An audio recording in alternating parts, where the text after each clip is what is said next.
Bonjour à tous. On se retrouve donc pour cette séance à l'introduction du chapitre Intégration sur un segment du deuxième semestre de licence 1.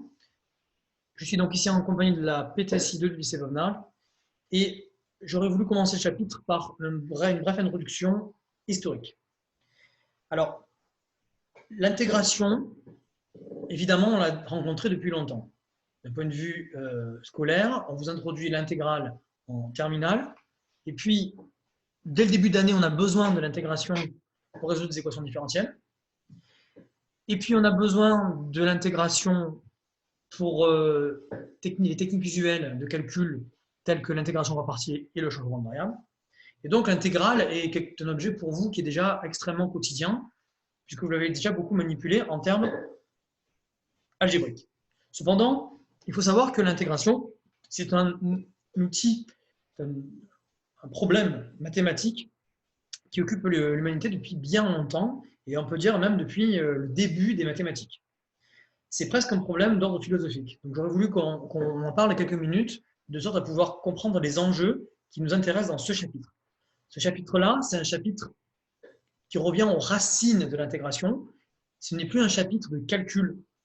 On va essayer de faire le moins de calculs possible dans ce chapitre-là. On va surtout essayer de s'attarder sur les problèmes d'ordre théorique qui ont présidé à la construction de l'intégrale de Riemann, puis l'intégrale de Lebesgue. Alors, les origines, les voilà.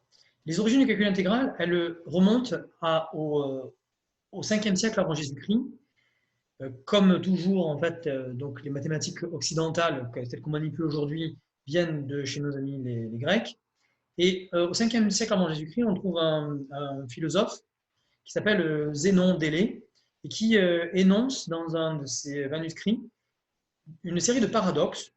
Alors, à chaque fois, les paradoxes à l'époque-là, les mathématiques de manière générale étaient rédigées en français, il n'y avait aucune symbolique. Donc, tout était vraiment écrit, pas en français, en grec, quoi, hein, évidemment. Donc, on écrivait tout en grec, ce qui fait que les problèmes qui aujourd'hui s'écrivent en une ligne, avant, se prenaient parfois une page. Alors, tous les paradoxes de Zénon, ils sont énoncés de manière extrêmement empirique. Ce sont vraiment des problèmes concrets. Vous avez Achille et la tortue, par exemple, le paradoxe d'Achille et de la tortue, qui est en fait lié au paradoxe de la dichotomie. Vous avez le problème de l'atomisation du segment. Donc, en fait, Zénon dit, vous avez un segment AB, vous voulez le couper, vous voulez savoir si vous avez la capacité de le couper en un nombre infini de morceaux. Et bien sûr, nous, ce qu'on veut faire, c'est une dichotomie, enfin une discrétisation constructive. C'est-à-dire qu'en fait, on voudrait se poser la question si on est capable de le faire à la main. Et en fait, il arrive à un paradoxe.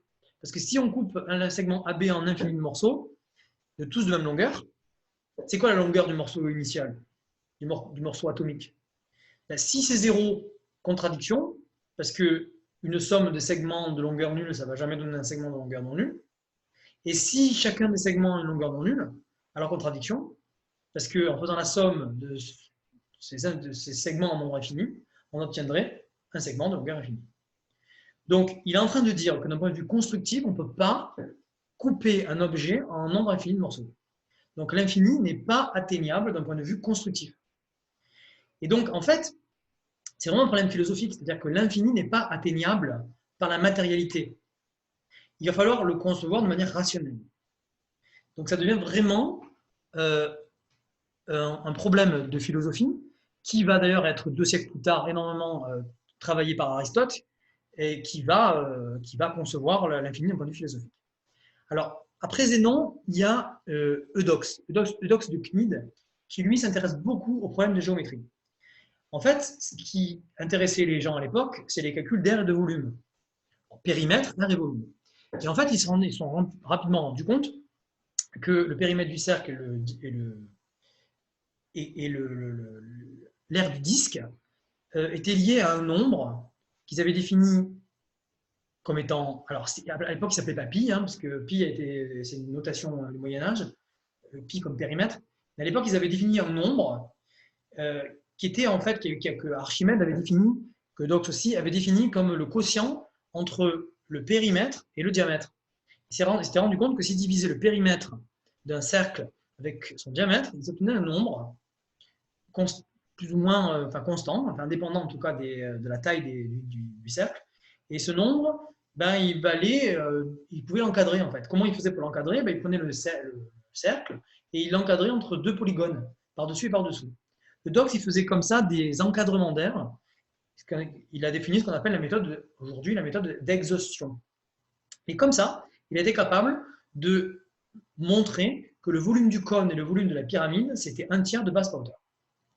Alors, en fait, ce n'était pas constructible, hein, c'était des encadrements. Aujourd'hui, dans la mathématique moderne, ça vous montre à quel point tout ce qu'on est en train de faire aujourd'hui, ce sont des choses que les anciens faisaient depuis très longtemps. L'encadrement, c'est ce qu'on fait quand on n'est pas capable de manipuler un objet. On ne sait pas trouver la valeur d'un objet, on encadre. Et si on encadre de manière assez précise, eh bien, en diminuant les paramètres au plus possible, on arrive à retrouver un encadrement tellement précis qu'on a une approximation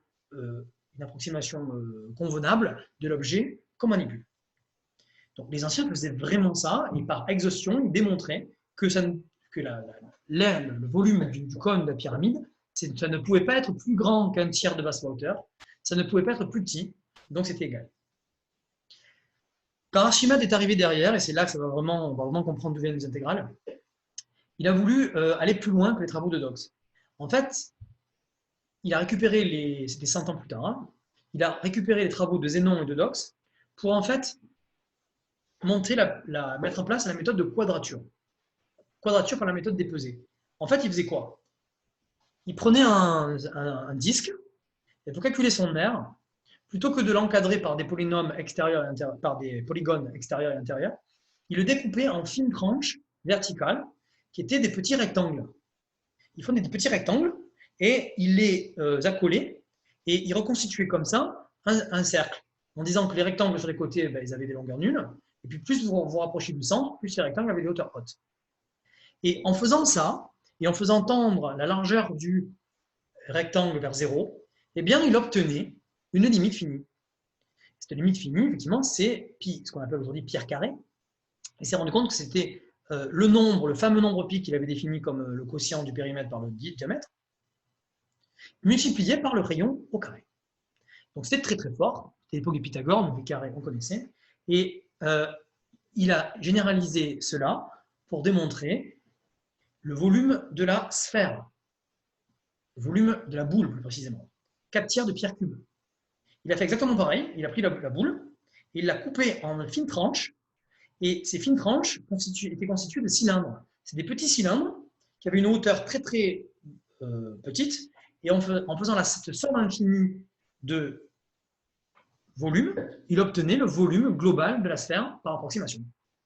Alors tout ça, on l'a retrouvé dans un manuscrit, un parchemin qu'on a obtenu, qu'on a découvert il y a un peu plus de 100 ans, qui était donc le palimpseste d'Archimède, et donc en fait ce qui a permis de découvrir, en grattant sous l'écriture qui avait été apposée par-dessus son manuscrit, parce qu'à l'époque on manquait de papier, donc on faisait un peu n'importe quoi, et on effaçait les traces historiques. Donc, on a découvert que depuis 2000 ans, en fait, les méthodes qu'aujourd'hui on appelle les méthodes de discrétisation étaient déjà très, très, très utilisées. Et donc, ce qui s'est passé, c'est que pendant 1500 ans, on n'a pratiquement pas retravaillé les travaux d'Archimède. En fait, on a juste traduit. Donc, dans l'Antiquité, les Romains, puis après les Arabes ont traduit les travaux d'Archimède. Et puis, c'est arrivé à la fin du Moyen-Âge. Et ce qui s'est passé, c'est que pendant tout ce temps-là, on ne s'intéressait qu'à la géométrie. Et comme à la fin du Moyen-Âge, on a vraiment commencé à travailler sur la mécanique, eh bien, on a essayé de voir si on s'est rapidement rendu compte que les calculs d'air étaient intimement liés à la résolution des équations différentielles. C'est Galilée en particulier qui s'en est rendu compte quand il c'était bien avant lui déjà du XIVe, mais au XVIe siècle, Galilée, quand il voulait intégrer accélération égale constante, il passait par la méthode des airs, parce qu'il n'y avait pas encore les techniques d'intégration par primitive. En fait, à l'époque, l'intégrale, c'était juste une somme infinie. Et donc, c'est pour ça qu'on a utilisé le symbole S, vous savez, c'est une somme infinie.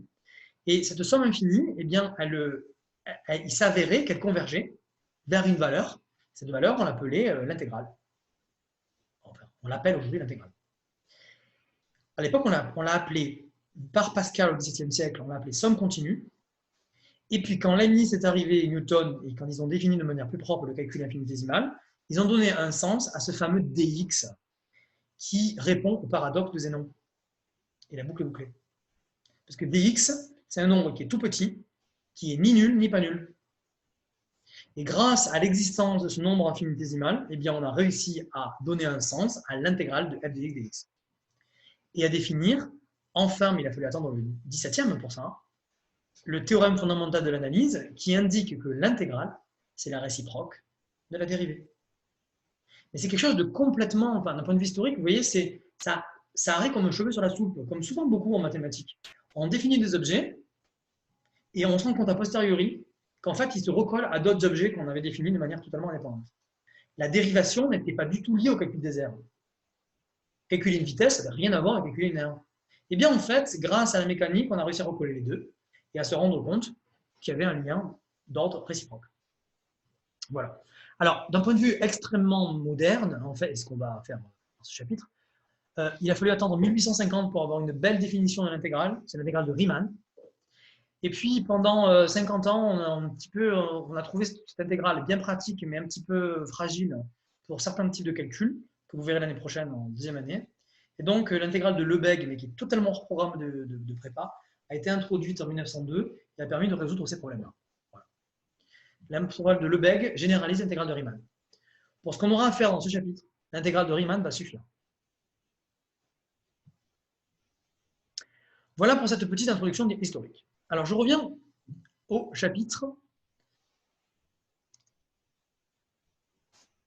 donc, qui est en ligne, le chapitre intégration sur un segment. Et donc, on va parler un petit peu de ça ensemble. Donc, on revient au cours donc, théorique. Nous allons construire ensemble l'intégrale de Riemann. Alors, on va essayer de suivre donc la méthode qu'il a mis en place lui. Et comment il a fait? Eh bien, il a utilisé la notion de fonction en escalier. Donc, ce que vous avez tous, déjà parce que vous avez des connaissances là, en la matière, c'est que pour calculer l'aire sous une courbe non triviale, eh bien, on découpe l'intervalle de travail, on le discrétise à pas constant. On crée des petits rectangles qui ont pour largeur le pas de la discrétisation. Et en faisant la somme de tous ces aires, eh bien, on obtient une aire qui se rapproche de l'aire sous la courbe. En faisant tendre le pas de la discrétisation vers 0, eh bien, c'est la méthode de Riemann, hein, on obtient une limite finie qu'on appelle intégrale. Mais ça, vous voyez, c'est une méthode géométrique. Donc, ça ne nous convient pas. Nous, on va mettre en place une méthode analytique. Donc, pour ce faire, voilà comment est-ce qu'on va. Bon, mais ça va être totalement lié à ce que je viens d'expliquer quand même, hein, évidemment. On va introduire ce qu'on appelle la notion de fonction en escalier. Donc, on commence par définir proprement ce que c'est qu'une subdivision d'un intervalle. Donc ça, c'est ce qu'on a fait, c'est une discrétisation, c'est pareil. C'est une liste de n plus 1 termes, rangés par ordre croissant, le 0e terme étant A, le dernier terme étant D. Une subdivision n'est pas forcément à pas constant. Une fois qu'on a une subdivision, on peut définir une fonction en escalier. Une fonction d'escalier, c'est une fonction dont la courbe va être une succession d'escaliers. Donc regardez la définition. Phi est une fonction en escalier sur AB si on peut trouver une subdivision telle que cette fonction soit constante sur tous les intervalles. Alors c'est ça qui est un peu subtil, les intervalles ouverts. Donc c'est-à-dire que la courbe de phi, c'est une succession d'escaliers ouverts sur les bords. Alors, pourquoi ouverts sur les bords? Parce qu'en fait, ce qui se passe, c'est que sur les bords, il peut se passer ce qu'on veut. Tant que la fonction est définie. Donc, vous avez le droit de construire des escaliers de ce type-là. Escalier ouvert, escalier ouvert, escalier ouvert. Et là, sur la verticale, vous faites ce que vous voulez. L'image sur la verticale, vous pouvez la choisir où vous voulez. Vous pouvez la choisir sur le bord de l'escalier, donc dans ce cas-là, vous fermez le crochet. Mais vous pouvez aussi la choisir n'importe où sur la verticale. toute fonction dont la courbe est une succession de paliers ouverts avec des points entre n'importe où sur la verticale s'appelle une fonction en escalier. Mais là, elle est définie de manière analytique. Donc, il se pourrait que les points ils soient là, ils soient là, ils soient là. Tout est possible.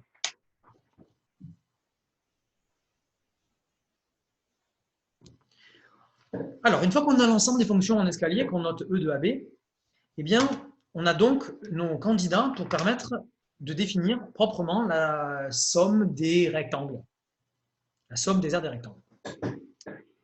Alors,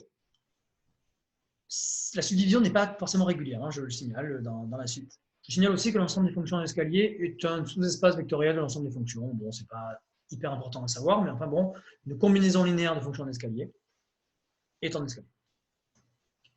Et la fonction nulle est en escalier. Alors, une fois qu'on a défini les fonctions en escalier, on définit les fonctions continues par morceaux. Les fonctions continues par morceaux, ce sont simplement des fonctions qui sont continues partout, sauf un nombre fini de points. Donc, ça, c'est des choses qu'on avait déjà rencontrées. Donc, fonction continue, vous connaissez. Continue par morceaux, ça veut dire que vous avez des intervalles sur lesquels vous avez une continuité. Moi, je fais un dessin à côté pour que vous compreniez bien. Hop, hop, hop. Je fais 3 morceaux, comme ça. C'est une fonction continue par morceaux. Et par contre, donc sur les bords, eh bien, il peut se produire tout et n'importe quoi. En particulier, il peut se produire ça. Il se peut que ici, vous ayez une image au bout de la courbe. Là, vous avez une continuité à droite, mais pas de continuité à gauche. C'est l'inverse, excusez-moi, continuité à gauche et pas de continuité à droite. Et ici, ni continuité à gauche, ni continuité à droite. Ça, c'est une fonction continue par morceau. Vous comprenez qu'on va essayer de trouver un lien entre ces deux types d'objets. Ben, c'est ça qu'a fait Riemann. Riemann, il a dit, si on définit une fonction continue par morceau comme une fonction continue, sauf un nombre fini de points, avec des limites finies à droite et à gauche, hein, des points de discontinuité, ça je ne l'ai pas précisé, il faut le dire. Je vais noter dans ce chapitre C0 PM de AB l'ensemble de ces fonctions. Et bien dans ce cas-là, et c'est ça qui est le plus difficile à faire, Riemann a démontré qu'on peut toujours approcher une fonction continue par morceau par une suite de fonctions en escalier. Il a démontré que si on prend une fonction continue par morceau, on peut toujours trouver 2 fonctions en escalier de part et d'autre.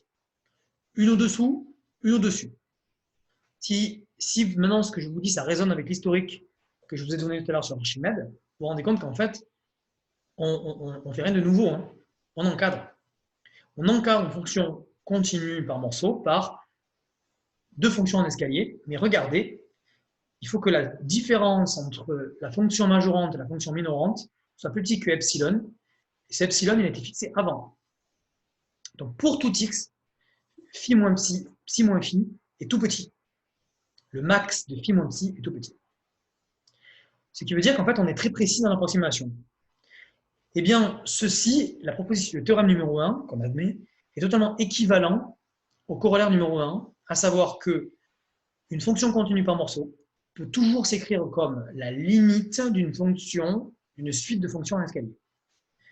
Alors, j'ai mis un petit truc ici, ce qu'on appelle une convergence uniforme. Ça s'appelle une convergence uniforme, ça. C'est que le sup des écarts terme à terme tend vers 0. C'est une convergence uniforme. Je passe, c'est hors programme. Une fois que Riemann il a démontré ça, eh bien regardez, c'est très simple. Maintenant, il va définir l'intégrale. Donc pour définir l'intégrale, qu'est-ce qu'il fait? L'intégration sur un segment. Il dit, puisqu'au départ, j'avais des escaliers. Les escaliers, l'aire en dessous des escaliers, je l'ai calculé. C'est des aires de rectangle. Donc il va définir l'intégrale d'une fonction en escalier comme la somme des aires de rectangle. Et là, vous voyez quoi? Base fois hauteur. Alors, l'intégrale de Riemann, elle se note au départ avec un petit intervalle en bas. On ne met pas A en bas, B en haut. On met intervalle AB en bas. Bien sûr, je vais très vite passer à la notation de terminale. Là, qu'est-ce qu'on vient de faire? On vient de définir la notion d'intégrale d'une fonction d'escalier. Dernier théorème énormissime, c'est que puisque une fonction contenue par morceau peut s'écrire comme la limite uniforme d'une suite de fonctions d'escalier, eh bien, il n'y a plus qu'à démontrer un théorème énorme, c'est que si on se donne la suite phi n de fonctions d'escalier qui convergent vers f uniformément, il n'y a plus qu'à démontrer que l'intégrale de ces fonctions en escalier, qui crée une suite, eh bien, crée une suite convergente. Et ça, c'est énorme, c'est le dernier théorème de Riemann. Une fois qu'on a démontré la convergence de cette suite-là, la limite, on l'appelle intégrale entre A et B de f. Ce qu'a démontré Riemann, c'est que cette limite est indépendante du choix de phi n. Si vous avez plusieurs suites de fonctions en escalier qui convergent votre fonction vers la fonction f qui vous intéresse, et bien à chaque fois, toutes les suites que vous obtenez, elles convergent vers la même limite, qui s'appelle intégrale de f. Voilà pour la jolie petite histoire de la construction de l'intégrale de Riemann. Alors, ce qu'on va faire pendant les minutes qui nous restent, c'est revenir à la notion de somme de Riemann, qui est totalement équivalente à ce que je viens de vous raconter. Les sommes de Riemann, vous les connaissez déjà parce qu'on a fait le chapitre d'informatique sur l'approximation numérique des intégrales. Donc, vous allez avoir rien de nouveau. On va juste faire deux petits exemples ensemble pour que vous voyez ce qu'on attend de vous en mathématiques sur les sommes de Riemann. Alors, les sommes de Riemann, elles s'appellent sommes de Riemann parce que c'est Riemann qui les a utilisées en parallèle de son intégrale. Somme de Riemann et intégrale de Riemann, c'est lié comme vous allez le voir tout de suite, mais ce n'est pas la même chose. Les sommes de Riemann sont des sommes discrètes, donc discontinues, alors que l'intégrale est une somme continue. Donc on va voir quel est le lien il y a mathématiquement entre une somme discrète et une somme continue. Donc on va relier, en fait, on va vraiment créer le lien historique entre le discret et le continu. Donc la définition numéro 5, c'est la définition des sommes de Riemann. On va l'écrire dans 2 minutes, à savoir, lorsque vous avez une fonction qui est continue par morceau, donc on peut maintenant travailler avec des fonctions continues par morceau grâce à Riemann, on a légèrement gagné par rapport à la terminale. En terminale, on vous dit, vous n'avez le droit d'intégrer que les fonctions continues. En prépa, on vous dit, vous avez le droit d'intégrer les fonctions continues par morceau. Et en fait, vous allez voir qu'il n'y a rien de très neuf là-dedans, puisqu'en fait, intégrer des fonctions continues par morceau, c'est juste les intégrer sur chacun des intervalles où elles sont continues, et puis ajouter les intégrales, qu'on appelle la relation de Charles. Alors, fonction continue par morceau f, ce qu'on va appeler la suite des sommes de Riemann, c'est les Sn de f. Voilà la définition. Donc si vous la regardez bien, elle ne va pas vous surprendre, puisque ça correspond à quoi? B-A sur n, c'est le pas de discrétisation. Pourquoi? Puisqu'on a pris l'intervalle AB, on l'a coupé en n, et ces n intervalles, ils ont tous comme longueur B-A sur n. Donc c'est la base des petits rectangles. F de ce truc-là. Alors ce truc-là, je vous rappelle, dans la construction de l'intégrale de Riemann, on l'avait appelé AK, ou XK. C'est le kème nœud de la discrétisation. Quand K vaut 0, ça vaut A. Quand K vaut 1, ça fait A plus H. Quand K vaut 2, ça fait A plus 2H, etc. etc. C'est quoi donc? Ça, c'est la hauteur du kème rectangle de la discrétisation. Donc, vous avez votre fonction continue par morceau. Vous la coupez en rectangle et vous faites la somme de ces... Enfin, vous construisez une suite donc, de rectangles sous la fonction continue par morceau, sous ou sur. Hein. Ici, évidemment, elle est croissante, donc c'est au-dessous. Et qu'est-ce que vous faites? Vous faites la somme des aires, basse fois hauteur. Cette somme s'appelle la somme de Riemann.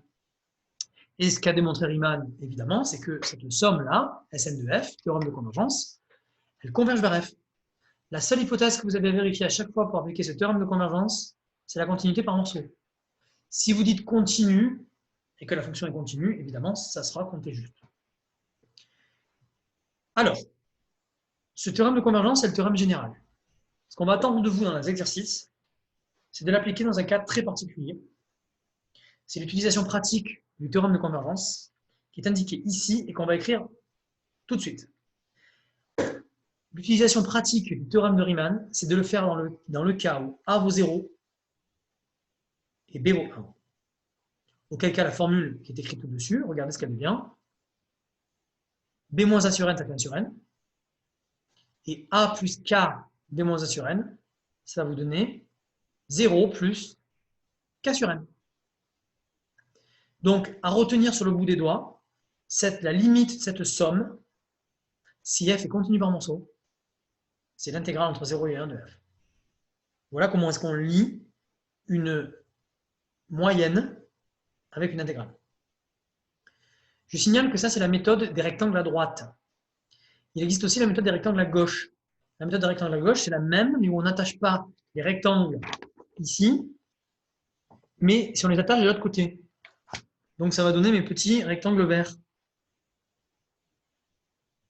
Peut-être que vous connaissez tout ça déjà. Si vous faites la méthode des rectangles, non pas à droite, mais des rectangles à gauche, eh bien, vous obtenez la deuxième formule. Regardez, la seule différence, c'est que le cas, il va de 1 jusqu'à n, alors que tout à l'heure, il allait de 0 à n-1. En fait, on prend deux termes, il y a deux termes différents. Il y a un terme de plus dans cette somme que dans celle-là, et il y a un terme de moins en bas dans celle-ci que dans celle-là. On appelle un décalage de l'indice. Eh bien, méthode des rectangles à droite ou méthode des rectangles à gauche, ces deux sommes convergent vers l'intégrale, entre 0 et 1 de f. Voilà, donc on passe par le cours par compétences. Donc je vous laisse écrire juste ça, on termine en 10 minutes. Et on fait un petit exemple ensemble pour que vous compreniez comment ça fonctionne. Donc, cours par compétences, grand 1, fonction d'escalier et fonction continue par morceau. Donc sur la construction de l'intégrale de Riemann, on ne vous demandera rien. C'est une construction qui est hors programme, mais que j'aime bien faire pour vous montrer d'où ça sort. Je trouve que c'est totalement de votre niveau. Grand A, calculer l'intégrale d'une fonction continue par morceau. Ça, par contre, on peut vous le demander. Alors, le début du chapitre, a priori, se passe du théorème fondamental de l'analyse que je vous ai présenté dans l'historique. C'est-à-dire que pendant 2000 ans, on a travaillé sur l'intégrale sans jamais savoir qu'elle avait un rapport avec les primitives. Donc, je voulais vous montrer, pour commencer dans grand A, deux exemples dans lesquels vous vous en sortez avec des calculs d'air, comme Galilée. On va se la jouer Galilée, rien que ça. Hein. On n'a pas les cheveux qui gonflent, pas du tout. Grand A, calculer l'intégrale d'une fonction contenue par morceau. Je vous donne donc deux exemples avec la technique que je vous ai présentée tout à l'heure, à savoir la technique de la relation de Schall. En fait, dans la définition de l'intégrale de Riemann, il y a sous-entendu la relation de Schall. Pour calculer l'aire sous la courbe, faites la somme des aires. Alors, exemple numéro 1.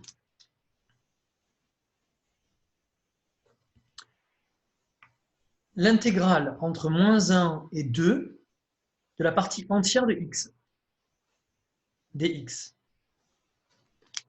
Donc, je vous laisse faire un petit dessin. La fonction de partie entière, vous la connaissez tous très bien. Et par ce biais-là, déterminez l'aire sous la courbe. Donc, solution de l'exemple numéro 1, grand I. Pour calculer l'intégrale de la partie entière entre moins 1 et 2, on s'appuie sur une figure qui s'appuie sur la définition des fonctions en escalier, à savoir, la fonction partie entière est une fonction en escalier. Pourquoi? Parce qu'on voit qu'elle est constante par morceau et que ses limites au bord, ses limites au bord sont finies. Et Riemann, il définit l'intégrale de cette fonction comme étant moins 1, base, 1 fois moins 1, hauteur égale moins 1, hauteur algébrique, plus 1 fois 0, plus 1 fois 1. Moralité, vous obtenez par la relation de Schall, moins 1 plus 0 plus 1 égale 0. Maintenant, on passe à J. Alors pour J, on va légèrement tricher. Mais pas beaucoup. On va faire comme Galilée. Galilée, lorsqu'il voulait intégrer des fonctions affines, calculer des aires de triangle. Puisque x-1 en valeur absolue, vous connaissez tous sa représentation graphique.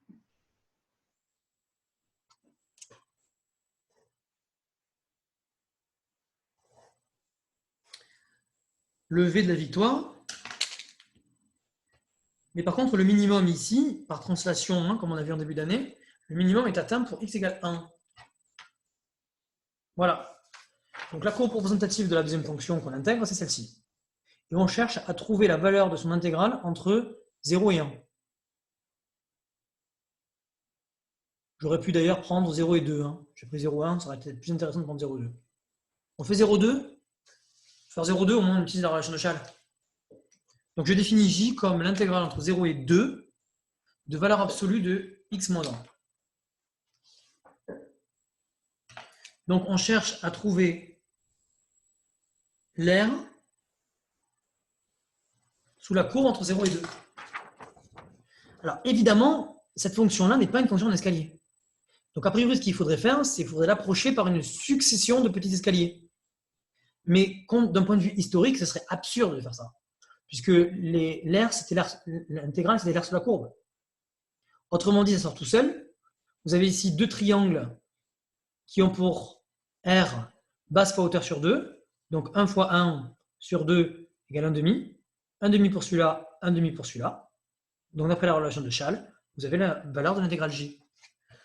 Donc si vous voulez la calculer, vous pouvez faire intégrale de 0 à 1 de valeur absolue de x moins 1 dx, plus intégrale de 1 à 2 de valeur absolue de x moins 1 dx, et avec des calculs d'air, vous obtenez 1 plus 1 égale 2. 1 demi plus 1 demi, pardon, égale 1. Voilà. Donc ça, c'était pour la définition d'une intégrale de fonction continue par morceau. Celle-ci, alors, elle est carrément continue. Hein. Alors qu'on soit bien d'accord, si vous avez un jour cette intégrale à calculer, faites comme ça. Hein. Vous la coupez en deux, et vous savez que d'ailleurs, si ici, la valeur absolue de x-1, ça fait 1 moins x, et valeur absolue de x-1 ici, ça fait x-1. Donc ça vous permet, si vous le souhaitez, par intégration, par primitivation des fonctions, d'obtenir 1 demi plus 1 demi. Mais c'est tellement simple et c'est tellement lié d'un point de vue historique au calcul des aires que personne ne vous embêtera si vous donnez directement le résultat. C'est lié à la définition de l'intégrale de Riemann. Alors, deuxième chose que vous devez savoir faire, c'est relier l'intégrale et la suite de ces sommes de Riemann associées. Donc, grand B, relier intégrale et somme de Riemann.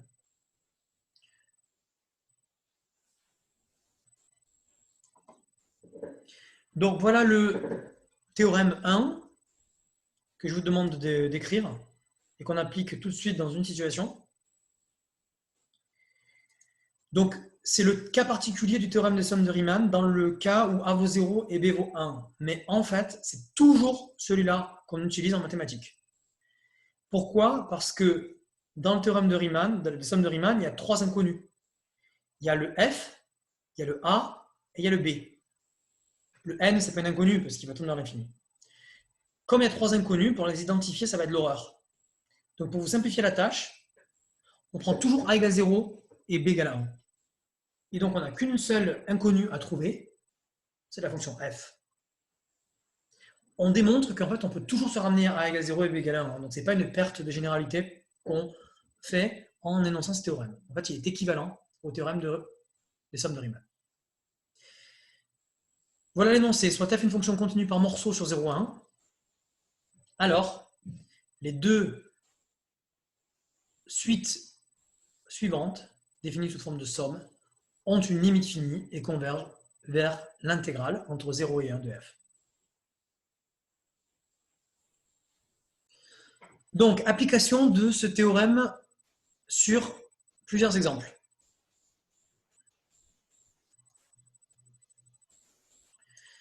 Donc, l'exemple numéro 1, c'est donc AN égale sigma pour k allant de 1 à n de racine de n2 moins k2, le tout factorisé par 1 moins n carré.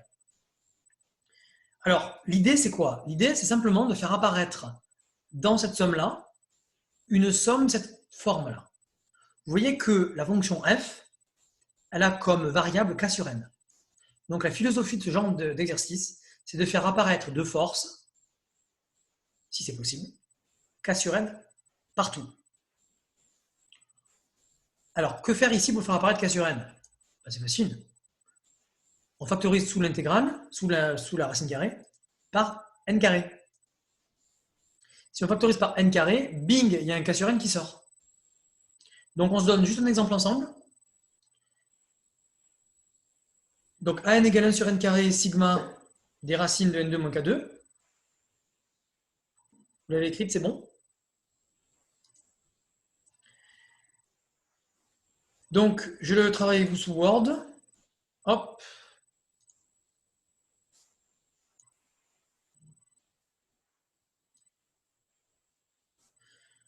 Donc, qu'est-ce qu'on fait? Eh bien, on factorise, on a dit,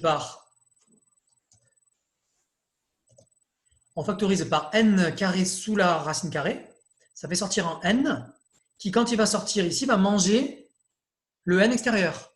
Donc, on va se retrouver avec 1 sur n, racine de 1 moins, et ici, vous allez avoir k sur n au carré.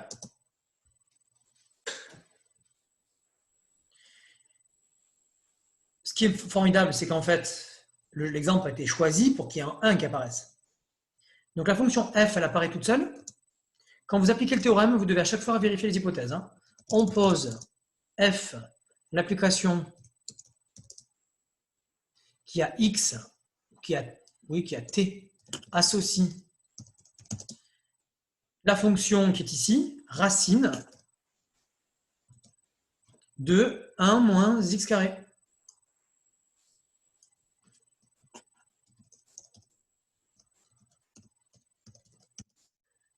Cette fonction-là, elle est continue par morceau. Je dis de continue tout court, hein, c'est bon. Hein. Sur l'intervalle de travail. L'intervalle de travail sera toujours 0,1, ne vous embêtez pas. On vérifie aisément que f est continue. Excusez-moi, la variable c'est t. Hein. J'ai mis x, mais c'est t. Donc, l'intégrale entre 0 et 1 de f est bien définie puisque f est continue par morceau. Donc, d'après le théorème des sommes de Riemann, eh bien, on conclut directement sur le fait que AN converge, la suite AN converge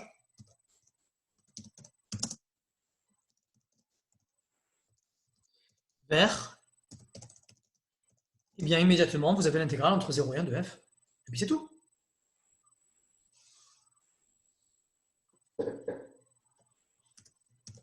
Intégrale entre 0 et 1 de f de t dt. Et a priori, là on est coincé. A priori, on ne peut pas aller plus loin, puisqu'on n'a pas encore le théorème qui permet de calculer l'intégrale. Donc en fait, l'exercice s'arrête là.